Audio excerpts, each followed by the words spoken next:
Welcome, everybody, to a brand new episode of the Moderately Athletic Podcast. I am your host, Tyler Noctigal, joined by a familiar face in Ethan Decker and a not-so-familiar face, Matthew Bisak. We'll kick it to Ethan Decker first. Deck, how you doing today? Well, I'm good, Tyler. Obviously, we're at a loss right now with our Emmy Award-winning host away, but... You're right, correct. He is at a wedding in Arizona. Congratulations to whoever got married there. Don't know, don't care. Sayonara, Sam. Matt Bisak for this episode, everybody. Yes, Matt Bisak. He is our guest game picker this week. Good friend of the show. He'll be here this week. Matt, how you doing? You know, I was doing pretty good until I'm looking at this fantasy score here, and I'm seeing that Darnell Mooney's kind of popping off for the other team, or at least compared to what he normally does. So I'm a little upset about that, but you know. Well, I do have to say, good for Darnell, man. You know, he's got to get points sometime this year, and hey, it just so happens to come against you. Bears offense has looked like I'm not on the level of Sam with the similes and metaphors, so I'll just put it how it is. They suck this year. So another atrocious good for Thursday night Darnell. football game. They gotta fix this stuff, man. Bezos owes us something. Yeah, at least we got a touchdown so far. Yeah, true. Decker told me it was 40 straight possessions of no touchdowns for Thursday Night Football. Is that correct? Yes, before this latest Bears one that just happened for the last drive. Yep. So, as you all guessed, we are recording this during the Bears Commanders game. We're not going to talk about that too much. We're going to talk about the weekend slate. So I guess we'll start. We'll kick it off with that. Deck, you can start us off with. My computer is loading. We had technical difficulties before this, so if we run into some, please bear with us. Sam is also the tech guy. So, okay, I got it up. Deck, why don't you hit us with your 49ers Falcons predictions for this weekend? Yeah, this one's going to be kind of an easy one for me. I'm going to go 49ers in this one. Falcons, for the better part of 75% of that game last week in Tampa, got stalled and shut down by a phenomenal Tampa defense. And that was without Pitts and a banged-up Drake London late in that game. Still managed to come back, get it to 15 unanswered points, but 49ers defense, I think, right now is better than Tampa. And it's going to be a lot of trouble for that Falcons offense. Now, granted, their offensive line has been above average this year for the most part. But Nick Bosa, who actually, I don't know if he's playing this week or not. I think he is. I didn't see anything about the injury report, but I'll look him up real quick. If he's, I had concern about that. He did not practice today. I assume he's going to be questionable for this weekend. Okay. But yeah, regardless, for me, I think without Bosa still, they're going to be able to cause a lot of havoc up front for Mariota. Going to be able to shut down that run, which they do well at.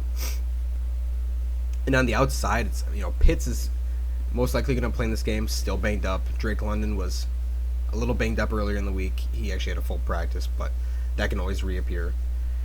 And the 49ers are just going to do what they do, work the ground game with Jeff Wilson, and resurgence in Tevin Coleman last week, who, Tevin Coleman can disappear in other places, but it seems like whenever he's on the 49ers, Shanahan just always gets him involved, and he's always doing something. So they're going to work that a lot. So I think this is going to be an easy 49ers win for me. Yeah, I would have to agree. This 49ers defense, even without Nick Bosa, is just so talented at pretty much all levels of the field. Secondary is I wouldn't say it's the best, but it's very passable, above average, and that front seven is just deadly. So, and the Falcons have kind of been relying on this run game, and if they can't get that going, it'll be another repeat of last week where it's just going to be uphill battle for them the whole game. And Pitts, even with him being back, it's like for at least fantasy players, we've seen that Pitts has done jack squat this year so far. I mean, I think tight end for fantasy tight end wise, he's like ranked 22nd in points, and that's like really really bad. And it just kind of speaks to the scheme that Arthur is running, Arthur Smith, and it's a lot of Pitts is basically used as a decoy now, because or just a distraction, because when that guy gets open and gets the ball in his hands, it's deadly. But I don't think that's going to happen with these linebackers that the 49ers have. So I also have the 49ers winning over the Falcons. Matt, for your first pick of this podcast, who do you got winning this game? I think it would be pretty silly of me not to choose the 49ers, as much as I like to make fun picks every once in a while.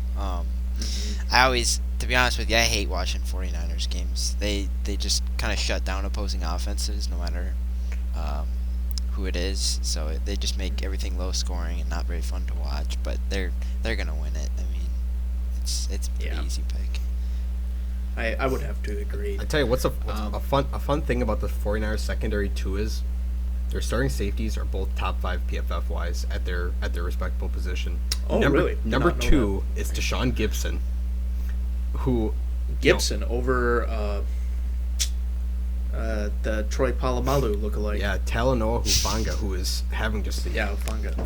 An unreal year in his sophomore year. He was a 5th-round pick last year, and he's just playing phenomenal. That's a fun storyline. Well, speaking of late round DBs playing really, really well, it looks like the Patriots found another one in Jack Jones. They've got a skill in just drafting cornerbacks late and developing them into just absolute studs. Jack Jones should definitely be in the conversation for Defensive Rookie of the Year, at least with the way he's been playing. And we'll probably see him go on Amari Cooper this game. I'm not sure if they have cornerbacks travel, but whoever goes to that side, I don't see them being able to really beat Jack Jones in this Patriots versus Browns game. Anyone other than Amari Cooper, that is. So I think that the Patriots defense, that front seven, we saw them shut down what we thought was a pretty successful rushing attack last week. In the Lions, they could not get anything going on the ground, while the Browns have a pretty comparable offensive line, but I would still say it's better. They have the best running back in the game right now, but I don't think that's going to be enough for them to win this game. I think the Patriots are going to be able just to another coaching win, another Bailey Zappi masterclass, and expect another big game from both running backs in this one. So, or wait, excuse me. Yep. Did I say Damian Harris will be? He's out. Oh yeah. Is he out or is he questionable? Yes. Yeah. So I was both running backs, as in Nick Chubb and Ramondre Stevenson, because he looked amazing. He had over 150 yards last week. So expect big games from both of these guys. We saw Austin Eckler get also over 150 yards against the Browns. So and just with just that mixture of Bailey Zappi being a game manager and like the Patriots defense just being able to do just enough, I think they're going to be able to pull this one out. Deck, what are your thoughts on this Browns versus Patriots game? I'm on the exact wavelength thought-wise as you. I got the Patriots in this one too. And it's funny that you mentioned Jack Jones to start that one off, because I remember at the beginning of the year we talked about, we were so worried about J.C. Jackson being gone and how will this Patriots secondary play. Well, Jack Jones is playing, like you said, defensive rookie of the year level-wise. Jonathan Jones is playing phenomenal. Jalen Mills has been a liability, but like regardless of that, the safeties, Adrian Phillips, Kyle Duggar, even old Devin McCourty are doing enough. And we can't be shocked because it's Belichick and he gets the most out of his players. And their defense is just clicking right now. I mean, Matt Judon's tied for first in the NFL in sacks with 6. They're just doing enough to be able to let Bailey Zappi. They almost beat the Packers, wiped out the Lions last week. And I think they take this one too, where it's just going to be what we saw mostly last week, a defensive. I don't know if they can, shut the Browns down as much as they did Lions, especially with Chubb. But I don't think the Browns are going to be able to do a whole lot on offense. And I think Bailey Zappi will game manage it up. Ramondre Stevenson should have a big game. I could see even with Damian Harris being out, I still suspect J.J. Taylor, that practice squad running that they brought up, to at least see a little bit of work as a compliment. Yeah, to definitely. To give Stevenson some downs off. So I'm gonna go Patriots in this one. I think they just Belichick will do enough to outsmart Stefanski. Yeah, I would have to agree. And another coaching win seems like a inevitability here. Just Belichick over Stefanski. Matt, what are your thoughts on this game? I assume you're going to be kind of on the same wavelength as us. Yeah, I hate to be unoriginal, but yes, the Patriots. I have the Patriots over the Browns. I think if they can do what they did against the Lions and kind of just shut down the run, if they can limit what Nick Chubb and Kareem Hunt can do on the ground, I think they'll take this pretty easily. Yeah. Yeah, I would have to agree. It's I think we might see another kind of, unless Jacoby steps up in an insane way, I think it's going to be a pretty low scoring game. So yeah. Moving on to a game that is not only important to me, it's also important to another Packer fan on the podcast now. We are now 2-1. Packer fans over Vikings here. I'm usually in the minority, Matt, but now it's Decker. We have Packers at home against the Jets. Packers surprisingly 7-point favorites. Matt, why don't you start us off with this one? You know, beforehand I thought I was supposed to be picking scores, so I actually have a projected score of 27-24. Packers winning, of course. So I think we can do enough on offense and defense to be able to hold them in check, but this Jets team is just, they've been so surprising this year. They kind of come back from nothing when they're down late in games, and I think that they'll probably just do the same exact thing with us. I would hope we can hold them off, and that's what I have projected, but yeah, that's what I got to say. Yeah, Jets have looked impressive the past couple weeks, but you kind of have to ask yourself, what was the level of competition they were playing? I mean, didn't get Tua. Teddy Bridgewater went out right away, it seemed like, in that Dolphins game. And, when you don't have a lot of offense, it's hard to complement for a defense. So that's probably didn't help the Dolphins' defense play any better, or good at all, at least, because they got 40 dropped on them. And then I forget, did the Browns play them week 4, or was that week 3? That was week 2. It was the Steelers when Trubisky got benched. When Trubisky got benched, right. Pickett came in. Yes. So week 4, they. Oh yeah, Trubisky. Okay. That was the so I mean, not a whole lot of competition. So, this Packers defense, I think, will be definitely the best one that Zach Wilson will see so far this year in the 2 games that he's been playing. And I would say that this Packers offense is more capable than a Skylar Thompson, is that his name? Dolphins. Led Dolphins offense. So I think it'll complement it a little bit better. And I would have to agree that it's going to be another close game at Lambeau, but it's been a long time since the Packers lost 2 in a row. So I can see them bouncing back after a pretty embarrassing loss to the Giants and beating the Jets here. Deck, thoughts? Yeah, I got a close one too, and this isn't also just the best defense the Jets will be playing with Zach Wilson starting, but it'll also be the toughest test for their defense, who, they've looked good the past 2 weeks, but again, that was Trubisky starting 2 weeks ago with then Pickett getting replaced, and then Teddy going out early and a 7th-round rookie coming in relief. And then Tyreek Hill leaving the game too. Yeah, yes. Can't forget about that. So this is, I do like what this Jets defense can do in the long run, but now you're facing A-Rod and that Packers offense who, wants to. I would suspect them getting Dylan more involved. I'd like to see him get more involved. Him and Jones getting back to that compliment, and then maybe add Romeo Dubs in there, who was pretty quiet last week in London. So I do have this being a close one, but like you said, I cannot see the Packers losing 2 in a row, especially when you come back to Lambeau. It's just hard. It's just I think it's just going to be hard for the Jets to be able to pull this one out, and I think Rodgers will kind of get back to what we can suspect from him and get back on track for this team.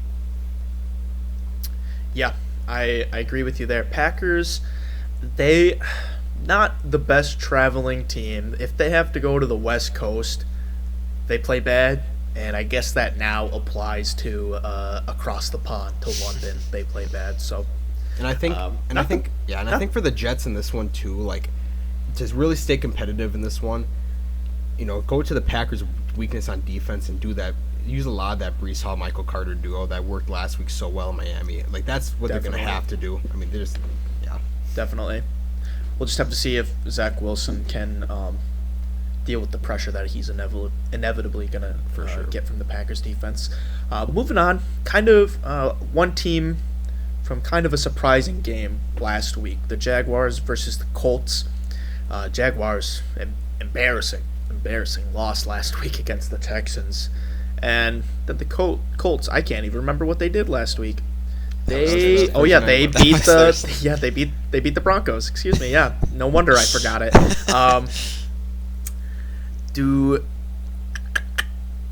Okay, sorry. We'll touch on that later. I was just had a thought. We'll touch on the Broncos later. The Colts, man, I don't even know. It's so hard to read them after that Thursday night game because not only were there no touchdowns scored, it was so boring, so hard to watch, and this Colts team has been like so on and off this whole year to me, and it feels the same exact way with the Jags. I don't know how you're feeling about it, Matt, but what are your thoughts on this game?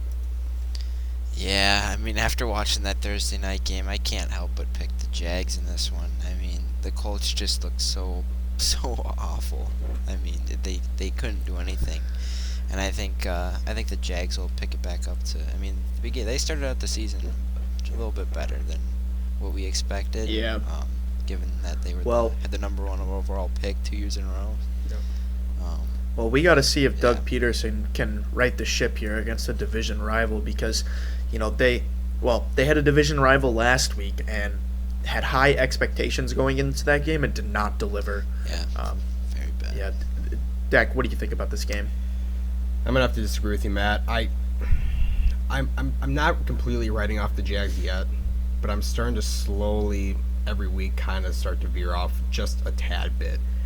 These past 2 weeks have been really, really underwhelming on both sides of the ball. I mean, those first 3 weeks of the season, the offense and defense were both clicking. I mean, Lawrence was looking like Tyler mentioned at one point, top 10 quarterback, and their defense, their run defense was stopping everything in their sights.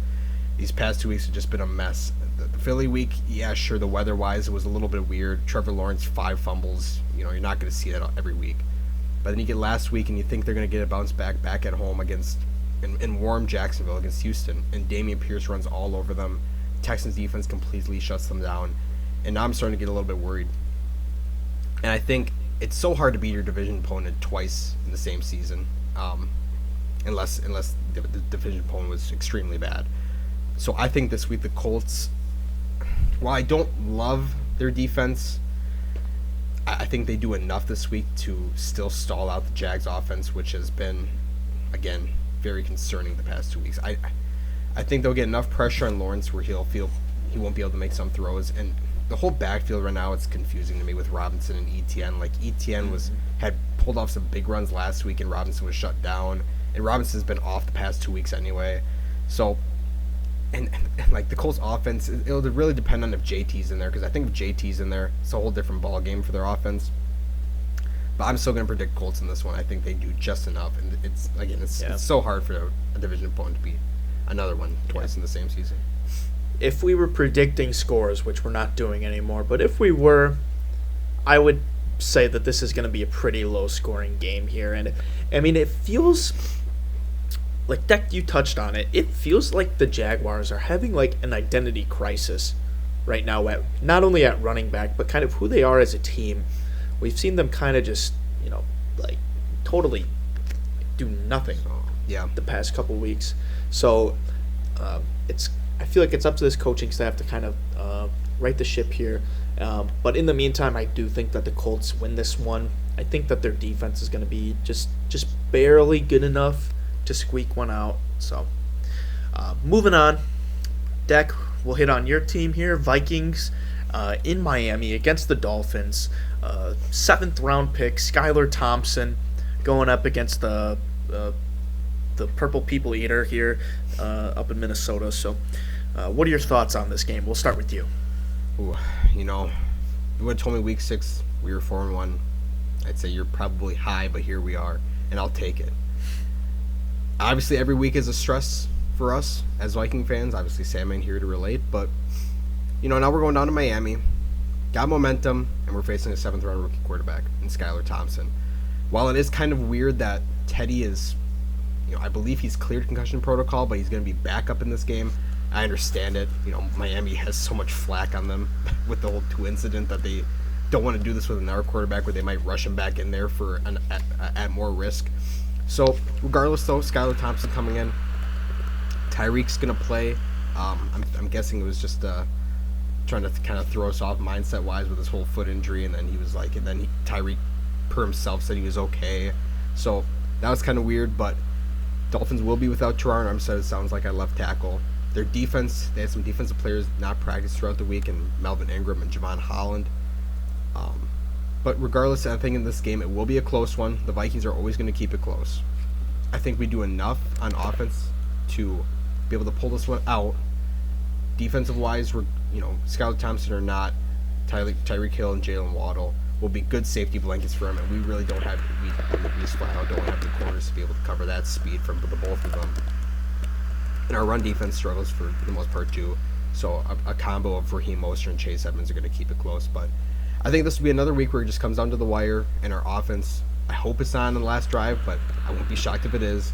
They march down there, put this one away. So I'm going to go with the Vikings in this one. But again, it'll be probably a 1-possession game regardless.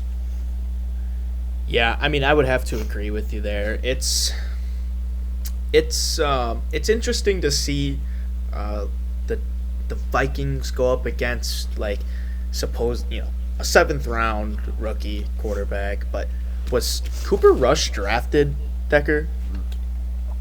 I think he was don't undrafted. Believe he was. I'm pretty sure undrafted. Yeah, and we saw last year an undrafted Cooper Rush beat the Vikings around this time of year. So, it's not impossible. The Dolphins have the skill position to do it. Yeah. Am I going to predict that to happen? No, probably not. But I just, never say never in this situation. You never know how Skylar Thompson might play. But yeah, I would have to agree with you, Decker. I think that the Vikings are kind of on a hot streak right now. They are looking like a playoff contender, possibly deep playoff run here this year, finally, for them. But yeah, this Dolphins team desperately needs a quarterback that can execute this offense with those skill positions, because like we saw last week, that defense is not able to keep up with a high-powered, well, I wouldn't even call the Jets a high-powered offense, so mediocre offenses. So we'll have to see how they do this week, but I do have the Vikings winning. Matt, what do you think? Yeah, I have the Vikings winning a close one in this one. I think if Tua were playing, I think Tua can give the Dolphins an edge, because he was playing out of his mind those few games. I had Jalen Waddle on my fantasy team scoring me 40 points, and I look over and Tyreek Hill's also scoring 40 points. That's insane. So, but yeah, I think without Tua, without Teddy, I don't think they have enough to beat the Vikings, who are looking pretty good right now. I agree. I think if Tua was playing, though, I think he would give him the edge in this one. Because really, you think so? I think he could. I think fully healthy Tua could, but I think just that rapport with Tyreek and Waddle, would just be too much for our corners. It's a 1:00 game, so I don't know. I think Kirk Cousins might have something to say about that. As in Kirk, five touchdowns, 600 yards. Noon Kirk is just a different animal. Moving on, we have the Bengals at the Saints, both having pretty disappointing seasons. I would say, at least from what we predicted, what others predicted for the Bengals. But Joe Burrow's going to try to lead the Bengals down to New Orleans and get a dub. Dak, we'll start with you again. What do you think about this game? This has kind of got some fun storylines in it. So we got Burrow going back to New Orleans. Now, I don't know what I'm guessing Jameis will be going into this game with a questionable designation. It would be fun for Andy Dalton, though, to start against Cincy, but... Yes, that's exactly what I was thinking. Revenge game. But, man, this one was a coin flip for me when I was picking this one, but ultimately I went with the Saints. And I went with the Saints solely on the fact you're at the Dome, home crowd behind you, that place gets loud. And if the Bengals offense is anything like what they were last week, now T. Higgins is very questionable going into this one. And we saw them get shut down in Baltimore last week, those first 4 drives or whatever. I think the Saints could have the potential to do that again this week, to be able to just lock down, focus, put Lattimore on Jamar. Now I'm not saying, Lattimore can take on Jamar, but if he does enough, and then what other receivers are there? It'll be Tyler Boyd getting involved there too. Hayden Hurst has looked good too, but Mixon hasn't been able to get it going at all. That run defense for the Saints still keeps it tough on opposing running backs for the most part. And other than that, it's like the Saints, we say this every week about getting back on track, but man, Bengals offensive line still has its weaknesses. This would be a game for them just to create so much pressure on Burrow and take him down. And I think with the Saints, we saw what Alvin can do once fully healthy. Last week he had a huge game. A lot of dump-offs and some good runs for him, too. Receivers they're very, very banged up right now. But, again, it was such a coin flip for me, but I'm going to roll with the Saints. I think with the home crowd behind them, I think the Bengals' offense is going to be pretty quiet for the most part, too. So yeah. Interesting you bring up the home crowd, because last week when the Seahawks went to New Orleans, I believe. That's true. Right? Yep. I think that was the determinant for me picking the Saints. But for this one, I think I'm going to go with the Bengals. If they are going to make the playoffs, which I don't think they will, but they have to. These are the kind of games they have to win. They've got to be able to kind of hang in with these tougher teams, tough defenses, and they've got to. Jamar Chase has to play really, really good against Lattimore, because if T. Higgins is not in, that eliminates basically both sidelines, and then you're working everything up the middle, and that's tough. So, but with that said, I do think that the Bengals, if T. Higgins is fully healthy, or even 80%, 90% going into this game, I do think that the Bengals have enough to win this game. We saw Andy Dalton do a really good job game managing last week, but this Bengals pass rush has kind of impressed me the past weeks now. So I think they'll get some decent pressures on Andy Dalton here, and I think it's going to be enough for maybe a turnover or two. So I have the Bengals winning this one. Matt, what are your thoughts? Yeah, I'm with you, Tyler. I have the Bengals winning this one. I mean, you look at the Bengals last year, and their offense was just, they were rolling. I mean, I feel like at some point this year, they got to just turn it on if they want to be able to make the playoffs. And I think this week against a tough Saints team, it'll be tough, but I think if they're going to try to do it, if you can do it against a good defense, it'll be a big show. Yeah, I mean, they were fully healthy last year, though, Matt. That's the thing. They were the least injured team in the league. So, and of course that's a different story. This year we've seen it, a couple injuries here for them, and it's weird though because their offensive line is playing right now. It's playing worse than what they were playing last year, which we would think would be impossible. So if this offensive line can just get back to playing less horribly like they were last year, then maybe we might see the Bengals hit be a little bit more successful on offense. But this defense is still a little questionable to me. But I do think that the Bengals are going to win this. I know I kind of like put all the negatives out on the Bengals and like not the Saints, but I'm just confident that the Bengals are going to win this one. So I think Burrow's a phony though. You think really? so? I think Burrow's a phony. I think I would have to disagree. I think, I mean, to be successful in a Zach Taylor offense, you have to have some skill. I think Burrow needs to just step it up too. That's just my opinion though. I think he wrote a lot. It's hard to step it up when you're getting pressured as much as he is. Like this offensive line, yes, Burrow was not playing good, but I would have to put a lot of the blame on this offensive line. I do think he wrote it. I think he did have I think the whole Joe Cool and Joe Shiesty from last year did get to his head just a little bit. Like it just seemed to me like he seemed like just over. I don't know what's the word I'm trying to look for, but overconfident, overconfident. But coming into this year, he thought it was nobody could stop him, and that could be just me, but I want to see. I obviously would like to see them be able to, like you said, Matt, be able to do what they did last year because they got the weapons still there, and you got a better tight end this year in Hurst than use Allen. But And quick question: do you guys know how many of those Saints wide receivers are actually questionable this week? Is it their top 3? Yeah, that's a good question. I didn't even think about that, to be honest with you. They're all questionable. Yeah, Olave will be questionable. Olave was limited. Thomas has missed 2 straight, and Landry's also been questionable. I don't know how they do it. We're spending way too much time on this game, but it's got to be said. What the hell is up with Taysom Hill, man? How is he still this effective in an offense where he can get this many high quality touches to get that many touchdowns? I don't get it. Maybe he's another X factor this week, or maybe it's Alvin on the ground game. You never know with the Saints offense. So this gets so creative with them. Yeah, it'll be interesting to see.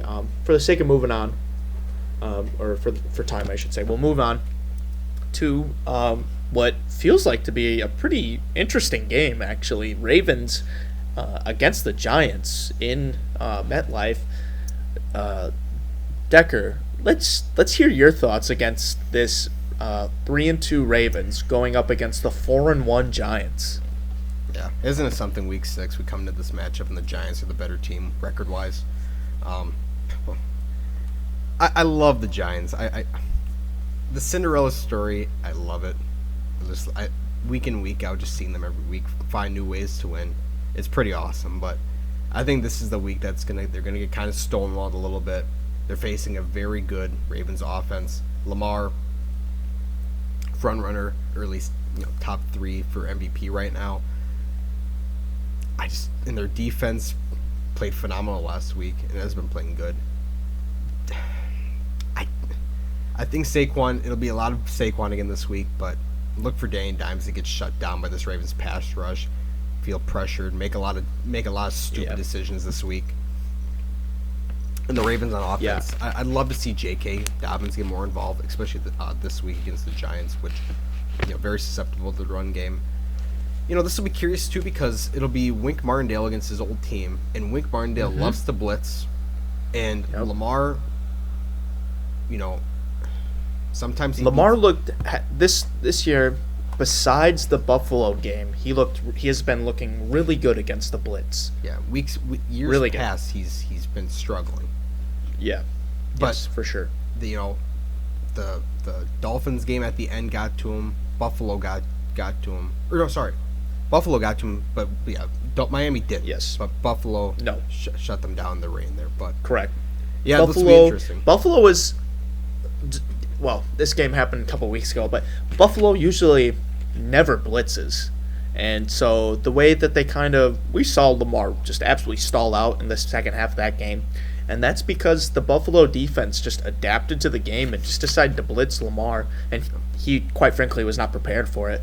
Going into this game, I feel like he's going to be very prepared, knowing that it's Wink Martindale calling the defensive plays. So I think it's going to be another big game from Lamar. And it's interesting you touched on it, that the pass rushers for the Ravens They're going to cause Danny Dimes to, maybe make a few bad plays. We said the same thing last week against the Packers. That's true. And look how he handled that pressure very, very well. And he was hitting dots all over the field.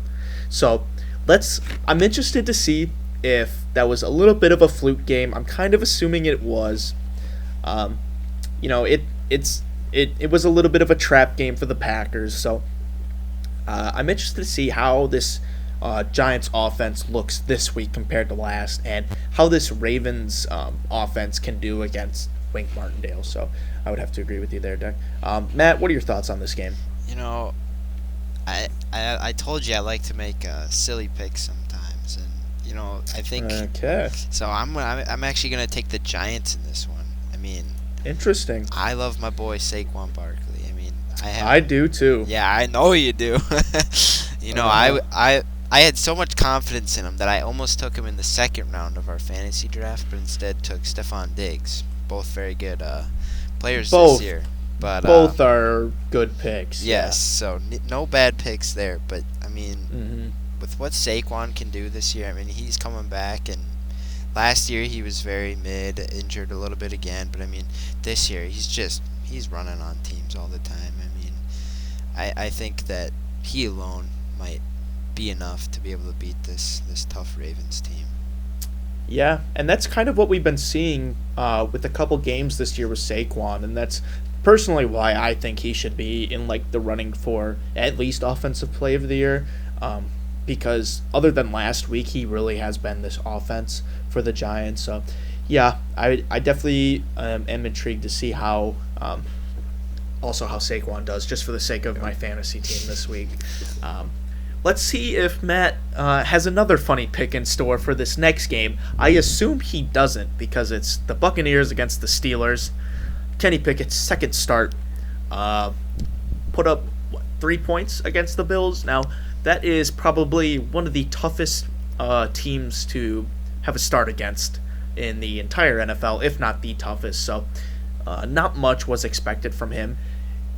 Still put up some impressive numbers, hit some pretty good throws, but I have a feeling it's going to be pretty similar this week with the Bucs. Like we said before, the Steelers have a really hard stretch, and this is just their second in the 4-game stretch that they have to play. So I'll just get the pick right out of the way. We can go over this one pretty quick. I think that the Bucs just run all over the Steelers here. Matt, what do you think? Yeah, no funny business here. The Bucs, good call. They're just overall a better team on just about every aspect. So, yeah. I would. Not a lot to say here. Dak, what about you? Yeah, I agree. I feel so bad for Kenny Pickett. My God, last week you have Von Miller and Ed Oliver and Boogie Basham. This week you get Vita Vea and Shaq Barrett and Devin White on a free blitz or something. This poor guy, man. What a rough start for his NFL career. Yeah, can't disagree with you there. So, trial by fire. What was that, Matt? It's a trial by fire. Yeah, exactly. It's more like trial by getting thrown into a volcano. It's it doesn't get easier. Molten lava. So, yeah, and it does not get easier. That is so true, Dak. Moving on to another game, I do not expect a lot of high-octane quarterback play, is the Panthers against the Rams. Panthers, of course, moving on from their head coach and their defensive coordinator, going up against the reigning Super Bowl champs, world champions, who currently sit with only one more win at 2-3. Although they are 10-point favorites here. They are at home playing against the Panthers. Dak, what are your thoughts about this game? I do have the Rams in this one, but I do have it actually being pretty close. Now I feel like we see this. I feel like we see this every year at least once, where a team will fire a coach mid-season. I think it happens every year. I'm pretty sure. I'd have to check it, but it feels like every year a coach fires a team mid-season. The following game is usually like guys playing looser. It's kind of like 0 F's given, where they're just, you're not under Rule anymore. You're under Steve Wilkes now. So now it's his type of game and his type of coaching. So guys just feel a lot more loose. You know, you're doing your own little thing out there, and I got the Rams, but don't be surprised if the Panthers keep this pretty close. And Yeah. Rams, I'm just just not a lot to love about them at all right now. Their defense is struggling bad. Their offensive line is struggling bad. Stafford's not doing good. The only guy that is doing good is Cooper Kupp, which, I mean, that's no shock to anybody, but we had so much more expectation for this run game, and Cam Akers coming in healthy this year, or supposedly we thought healthy. That whole Achilles injury could be still lingering, and Allen Robinson, we thought, oh man, Allen Robinson finally free from that Chicago offense with Nagy. Right. He's yeah. as quiet as he was in Chicago. Yeah.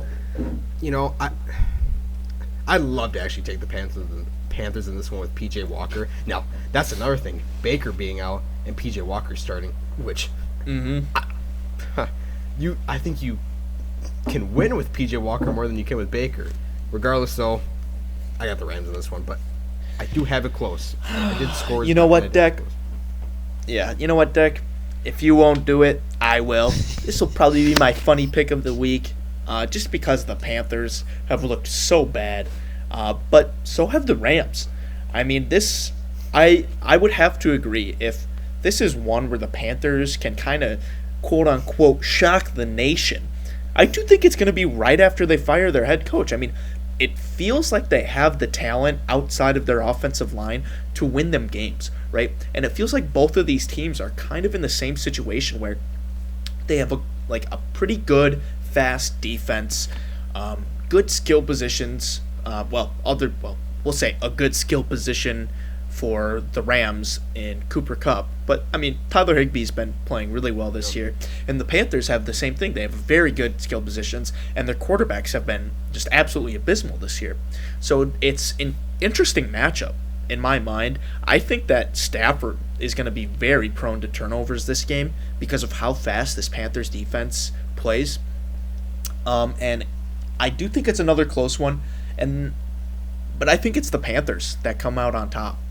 So, plus it would be hilarious if the reigning Super Bowl champs lost to the Panthers, who just fired their head coach. So, like I said, funny pick of the week there. Matt, are you feeling the funny pick of the week, or are you going to call me crazy? I think I got to call you crazy. Ooh. The Rams, I mean, it's the same thing with the Bengals. I mean, I feel like at some point they got to right the ship. But I mean, it's not encouraging knowing that Cooper Kupp is actually questionable this week. He was limited. Oh, really? Didn't even know that. He was limited today, so they said reports tomorrow will be pretty big on that. So I mean, especially if Cooper Kupp's out, I mean that he has the offense with Stafford. If he's out, then not high hopes on this pick. I will say though, a part where I kind of disagree with you, Matt. I think the Bengals can right the ship. I don't think the Rams can. I would have to agree with you, Decker, too. I'll take Burrow any day over Stafford still. Mixon, I'll take any day over this Rams offense, or the running backs in Akers and Henderson. And receivers are, sure, Cooper Kupp's superior than Jamar and Higgins, but as a group, as a unit, I'll take Bengals. Yeah, I would still take this Bengals offensive line over the Rams even, just because of potential that they have. The Rams have been so bad. Rams have been absolutely horrible. So have the Bengals, but the Bengals have such a high ceiling compared to the Rams for offensive line play. Now, on the flip side, the defense, Rams do have, I think, the higher ceiling for their defense compared to the Bengals. But like we saw with the Dolphins, it's got to be complementary to each other. So when this Rams offense cannot get anything going, this Rams defense is going to give up plays. That's just how it's going to happen. And they're giving up huge plays every week. Every week it's huge touchdowns. Mm-hmm. And that's what happens when they're on the field for as long as they are, because this offense can't do anything, right? So moving on, we'll keep it in the NFC West here to the divisional matchup between the Cardinals and the Seahawks. Looking at this game at the beginning of the year, I was like, oh, God, Cardinals against Seahawks. But now I'm like, oh, Cardinals against Seahawks. Geno versus Kyler, kind of an interesting matchup here. I think this is going to be a high-scoring game. I think that both of these offenses are gonna be clicking. We saw it last week with Geno just having another amazing game for him, and Kyler Murray is perfectly capable against bad defenses at having really good games, and D Hop is back next week, correct? Yes, week 7, Yes, first 6 weeks, yeah. Right. Okay. So no D Hop, but they got plenty of skill receivers or skill positions too. Defenses, I feel like they're going to be washes in this one, but I will say, since we talked about Jack Jones, Tariq Woolen, cornerback for the Seahawks, has also been looking like a potential defensive rookie of the year pick. That guy is so huge, and he runs like a 4.27 or something like that. He's like a defensive DK. Yeah, he the play where Taysom Hill like somehow broke open like a 60-something yard run, he would have been gone. Taysom Hill runs a 4.47, something like that, and Tariq Woolen, who runs a 4.2, is able to just track him down like an animal in the wild. It was super impressive if you can see that play. It's like it was like DK chasing down Budda Baker, really. Like just the insane speed that he had to go tackle him. So something special in Tariq Woolen, actually. They love their big cornerbacks there in Seattle. I don't know what it is with that scheme, but they love their big cornerbacks. So they might have found a good one in Tariq Woolen. Matt, have you said anything about this game? I have not yet. I don't think you. Yeah. No, I don't remember who I was telling. I was either telling you, Tyler, or Decker, whether that I had a tie coming up, and this is actually my tie. Yeah. So when interesting. I like that take. I like it. When I was predicting the scores, tie, yeah. Yeah, when I had the scores, I had them high scoring, 30-30, tied it all up. I think that both of these offenses they're just getting things going. Kyler's struggling a little bit, but Geno's looking impressive for what we expected. And then these defenses, I think they'll just kind of be giving up a lot in this divisional matchup. Yeah. Deck, did you touch on this? I honestly can't remember before I went on my Tariq Woolen spree. No, I haven't yet, but okay. I will say, I'll keep it brief, but give me Geno in this one. We've seen the past 2 weeks, he's been phenomenal. I mean, just phenomenal. Mm-hmm. But their defense has let them down. I think this week, I think it's flipped this week. I think they're going to be able to put up the points and do enough on defense to shut down Kyler. Or not really shut down, but just be able to outscore them flat out. Yep. And I agree. Yep. It's just fun because Geno has. I mean, to be it's the in most Seattle. beloved. Yeah. Hard to win there. Geno has to be the most beloved guy in the NFL right now. I think just this whole story. And yeah, I'm certainly a fan. That's for sure. And the last part is I'll say is before the year we I know fantasy wise we talked about it, but like we thought Lockett and DK would be bums for the most part and that they would just be non-existent. Geno Smith is getting as much out of Lockett and DK as Russ did last year. Agreed. Like these guys are getting just big play, both of them, big play touchdowns, and it would always be with Russ. It would either be a week of Lockett or a week of DK. We are now seeing with Geno, they are both getting deep touchdowns, and they're both getting touchdowns in the same game, if not multiple, like Lockett did last week. So I'm going to Seahawks on this one. They're just so fun right now. Gotcha. All right. Thank you for keeping it brief there, Decker. Yeah. Appreciate that. I would also have to go with Seahawks. No, it's all good. We're still good on time. Probably the game of the week up next. Bills and Chiefs, man. The over-under for this game has to be like 70 points. I don't see how it doesn't reach that. Buffalo is favored, even though it is an Arrowhead, which is interesting to me. On paper, it would seem like the Bills, if they're healthy, I'm not sure if they are healthy on defense. It would seem like they are the better team here, but as we saw last week, Monday night, you can't count the Chiefs out of any game, man. They are just so goddamn good. And let's make a petition starting right now to move this game to Monday night, because we'll touch on the Monday night game later, but it's another atrocious Broncos matchup. But like I said, we'll touch on that later. But I assume this to be a pretty high-scoring game. I can't see it going any other way. And you know what? I got to go with the home team. I got to go with the Chiefs here.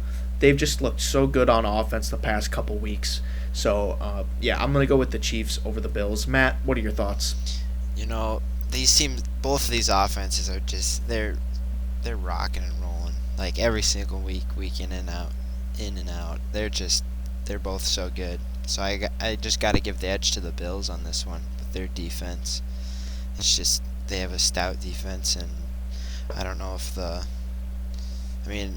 not going to stop the Chiefs, obviously, but I think it'll slow them down just enough to where their offense with Diggs and Allen. Fair. I mean, this has got to be one of the hardest games to pick this year, man. Just both these teams just so good on offense.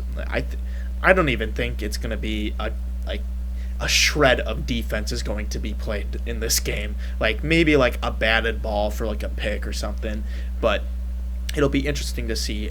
Deck, what are your thoughts? You know, you mentioned how we should probably move this game to Monday night. I don't disagree with you on that, but man, I still love Nance and Romo on this call. Oh, it's gonna be. Yeah. Oh, we're gonna hear so much. Oh, Jim, you know. Tony. So this is gonna be fun. This is gonna be like we've been talking about. This is gonna be a track meet between two high-powered offenses. No defense.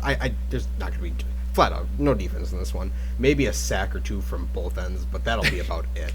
I'm gonna give the edge to the Bills in this one, though. It's so tough. This was a coin flip one for me, but I just think with the duo of Diggs and Davis right now, I think will be able to do more than, Kelsey. Kelsey's a one-man show out there. The receivers are so I don't know. It's so weird to tell, but I'm kind of waiting for like one of them to have a good game between like MVS or Juju, but it's just not happening, and it's just Kelsey just carrying. I will say, I think that the loser of this game, if these two teams meet in the playoffs, I think the loser of this game is going to win in the playoffs. I think that happens so much during like the regular season where we see the not even like the better team, but I think like it's hard to beat a team twice. So especially when you have like amazing coaching staffs and just high-powered offenses, I think that the team that loses this one is going to be able to find a silver lining at the end of the year with a playoff win. So no matter who it is, I think that's my take on this game. Moving on, another divisional matchup. This time in the NFC East, we have NFC East. Sorry, I have to say NFC East, best division in football. NFC East, Cowboys against the Eagles. Now this is a really good primetime game. I'm actually very excited for this. Eagles at home against the Cooper Rush-led Cowboys. Presumably, again, Dak Prescott still rehabbing that thumb. Dak, why don't you kick us off with this game? This is where I have the Eagles having their first loss of the year. I think the Cowboys go into Lincoln Financial Sunday Night Football and take it from Philly. Biggest key factor here. This is now, regardless, this is two great defenses going up against each other, but Cowboys are just better right now, and they do great. They're great at stopping the run, and they're great at creating so much pressure. And Micah is going to be, I just think he'll be all over Hurts, and Hurts is this is going to be the game where Hurts is kind of just moving around back there, not really knowing what he's doing, just based off that pressure from Parsons and Lawrence off the edge. And then, so I don't think they'll be able to get much going on the ground game in this one. And then if they try to go to the outside, you got Diggs on either Devontae or A.J. Brown, and I don't think they can do much in the air through this one either. I don't see a lot of that. So I think Cooper Rush will do enough. Do enough in this game. Yeah, I mean, as like we've seen, Diggs has been playing pretty good this year, but he's still susceptible to biting on some double moves. That is true. So and you know who's really good at double moves?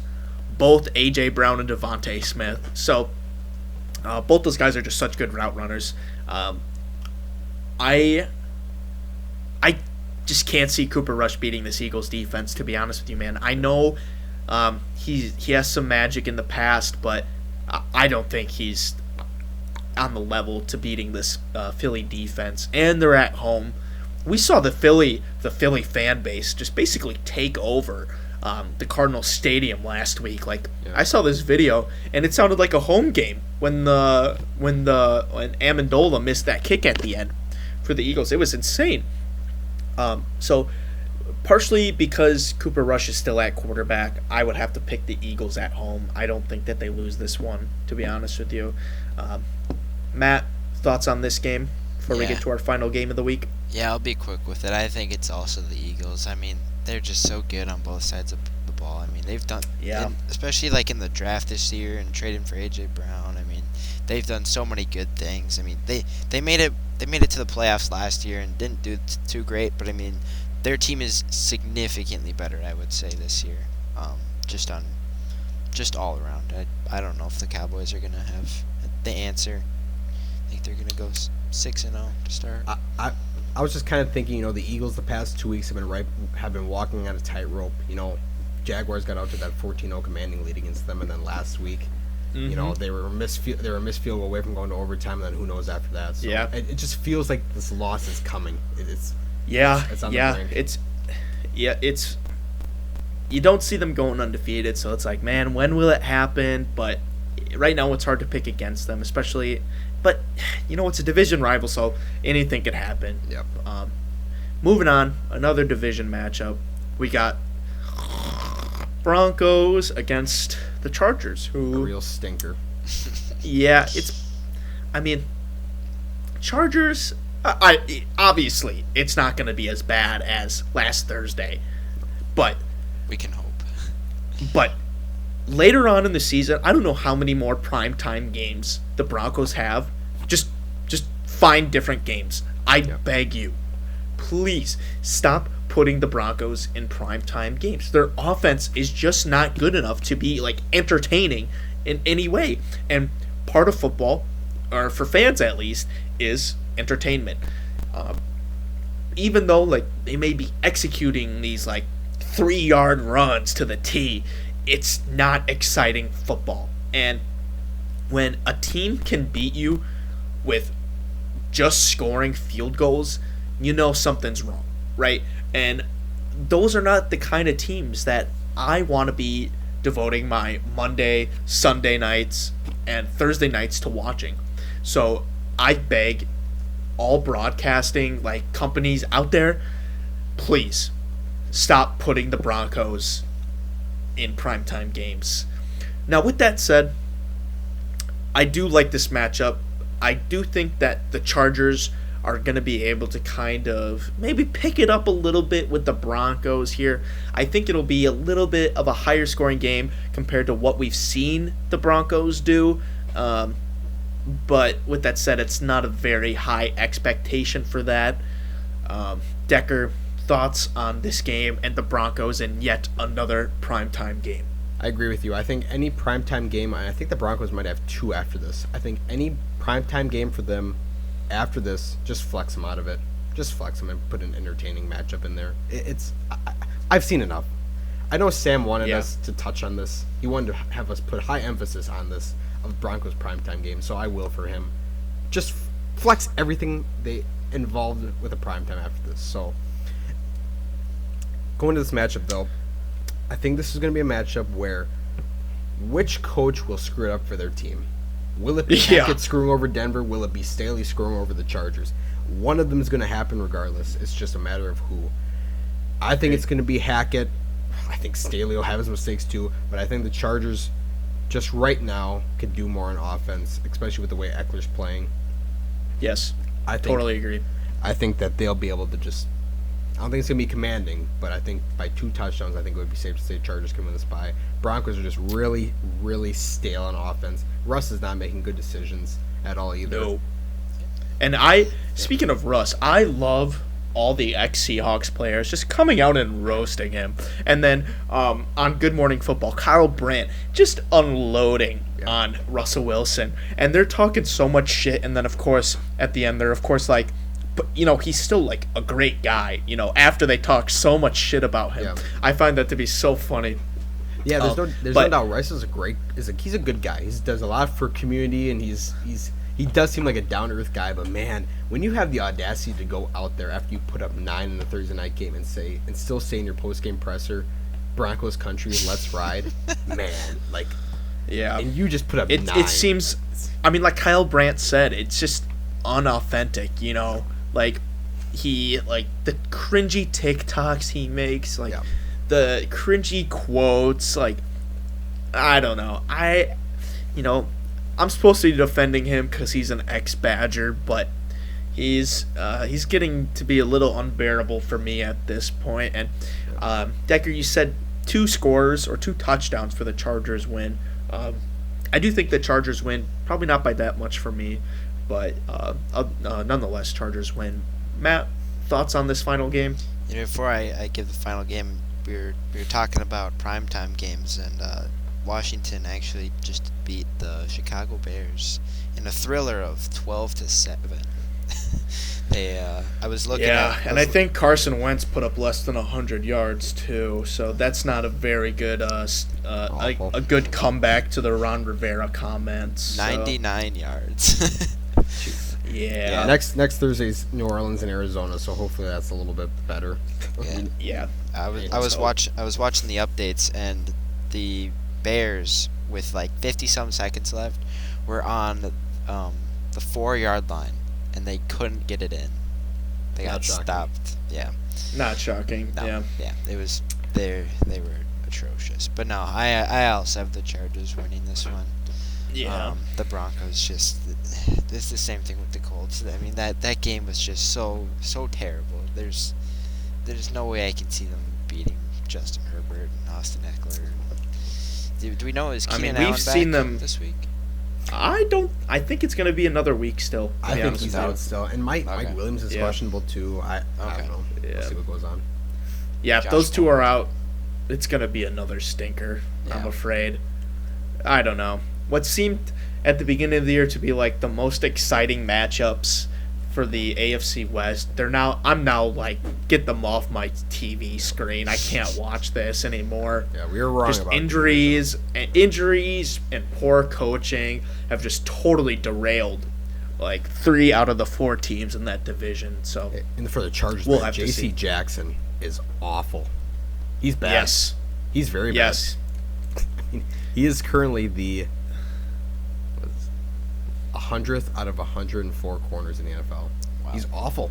It's just, I don't know if it's an injury lingering, but was it an ankle? I think it was an ankle. Wasn't it? Yeah, something in his ankle. Well, nonetheless, that whole team is under delivering like very badly. So, but on that note, I hope we delivered a good podcast in the absence of our great host, Sam Wantock.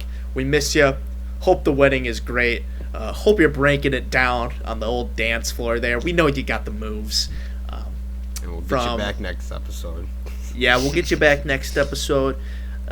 From Tyler, Decker, and guest Matt Bisek, we'd all like to thank you for listening and have a wonderful day, guys.